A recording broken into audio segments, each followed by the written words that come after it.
Hey friends, welcome back to my channel. If you're new here, welcome. I'm Shadavia and this is Ohshebudgets, where we talk about all things money, budgeting, and savings related.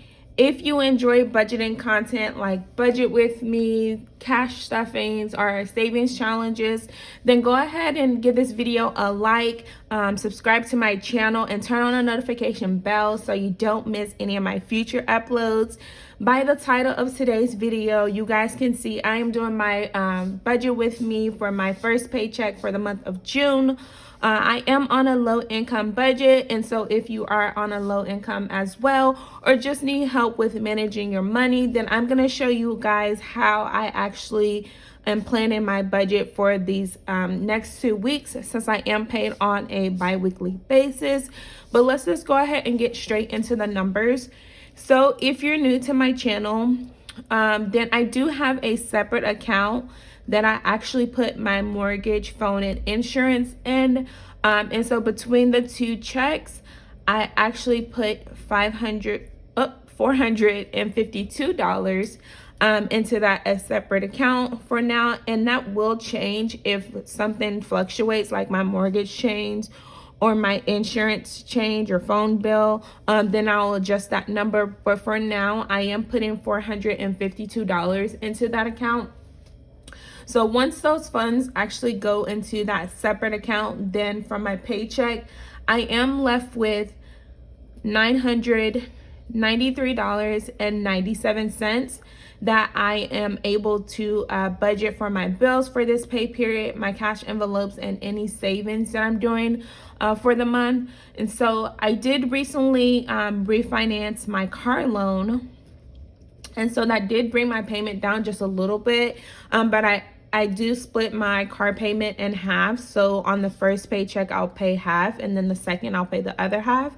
That way I save on daily interest, and then also it helps me to pay an extra, make an extra payment for the year. So it is $249, which is half of my note. The next bill that I have for this pay period is a Smug Mug subscription that I am currently paying for, which is $13.86. And then I also have an Adobe subscription, which I do actively use, and that's $10.81. And then just recently I decided to start taking money out both of my checks for my light bill, since it is actually usually more than $200. So on this check, I'm going to take out $100. So if by the second check, if my light bill comes out to $215, then I'm only gonna need to take $115 out of my second check instead of the whole $215, which is a good I guess a good adjustment for me, because I'm not coming out that full amount out of one check, if that makes sense. And then lastly, for bills for this check is my gym membership, which is $10.83. And then I let you guys know last time, I have been completely forgetting about my gym membership. The money has just been coming out of my account, and just recently is when I noticed like that has actually not been in my my budget to be accounted for, I guess. And so that money's just been taken out of my account, which is good because I have the money in there, but then bad because I'm not keeping track of that. So let's go ahead and run the numbers. So $993.97 minus the $249 minus $13.86 minus $10.81 minus 100 minus 1083, which is gonna leave us with $609.47. And I just want to let you guys know like how proud I am of me. I feel like having this much money left over after bills makes me feel a little more comfortable, whereas, you know, towards the beginning of the year I was kind of, on the fence or feeling like I didn't make enough. And there is a few things that have contributed to that. So I did receive a promotion and also a raise this year, in addition to paying off my credit card debt. So I'm not having to put money towards there. Then I'm getting a little extra from work. But you guys know, when you make more money, they take out more taxes, and then more is actually being contributed to my 401k. So it does kind of still balance out, but I do feel good knowing that everything is taken care of, and then I have, enough money to last me the next 2 weeks. So in my cash envelopes, I am putting $100 into my grocery envelope, and I actually have accumulated about $600 worth of points at my job, and it's just sitting there. But what I'm considering doing with that is actually redeeming it for a Walmart gift card, so that I can actually save the $100 when it's my week, since 1 week I pay $100, then the next week my husband pays $100 for our groceries. So I'm thinking about just cashing in those points for that gift card, and that way I can get gas at Walmart.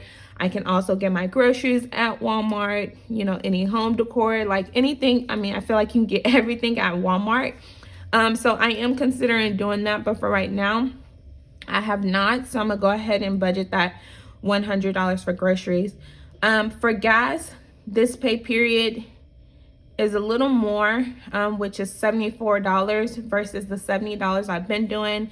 I think last time I filled up, it cost me a little over 72, maybe 73. So I'm just gonna do 74 to be on the safe side, since gas is continuously going up. So hopefully that's enough to last me. And I do work from home, so that is something that works to my advantage, to be able to go the full almost 2 weeks without having to fill up my car multiple times. Next, we're on to our household budget. So for this pay period, household is getting $20, and you guys know household means like cleaning products, toiletries, the basics for the household. For self-care, it's going to give I'm gonna give myself $50. And so the bad thing about self-care for me is that I have really bad mom guilt, but I do like to still set money aside for myself, just in case I do decide to do something. It's something that I've always struggled with and continue to struggle with, no matter how hard I try to just get up and do something for me. I always feel so guilty about it. I'm trying, y'all. I'm working on it. But like I said, I do have that money set aside for that. And I think the only time that I've used my self-care envelope is like to go get my eyebrows done, which is like $4. So, and it is like something really quick. Like I said, whenever I'm away, I just feel so guilty a lot of times. So I'm working on it. It's a work in progress. And I know how important self-care is. So I definitely need to make time for me. Moving on to miscellaneous. Miscellaneous this week is getting $4, and I'm still kind of considering eliminating that from the budget. But for right now, we're just gonna leave it with those minimal amounts, which is the $4. Family fun, this pay period is getting $50, because we do have plans this month for our family fun day, an actual event that we're planning on hosting. So we're gonna go ahead and start putting money aside for that. And then my favorite part of my budget is always my savings, because I am on a low income budget. And I know in the past, like, I was not able to put money aside for savings, and it was just kind of like everything went to bills or like essential items. And then I just kind of neglected the savings part of it. But now I actually have money or room in my budget to save, even on a low income budget. So for my 100 envelopes, we're gonna be putting in $86 for this pay period, which is going to be another envelope. And let me actually, I forgot to color in the 84 last time, so I'm gonna go ahead and color in both. So there's the 84, and then there's the 86. $86. Perfect. So as you guys can see, we are making some great progress on that 100 envelope challenge as well. And then another challenge I'm doing this month is going to be this summer savings challenge that I got from Etsy. It is a total of $300. And since I'm paid bi-weekly, you guys already know how I do it.